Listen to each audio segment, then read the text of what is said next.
Okay, we're started on the back shocks. The fronts are all in good shape now.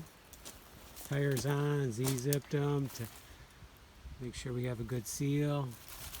And everything's looking good down here. I got it jacked up, and then I got the safety stand in with some granite and dolomites. Work really good. So I put some penetrating oil on the bolts for the shock, and while that's going, I need to secure this. I put on aluminum before, raw aluminum, and it didn't hold that long, maybe a year or two.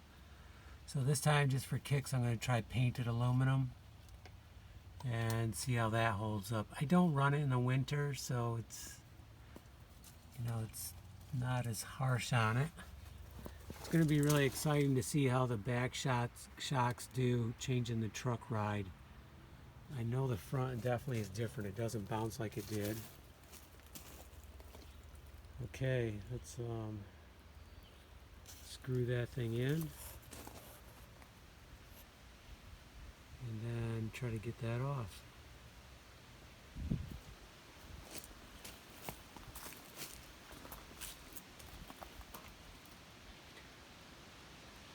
Maya and Avon are hanging out with me.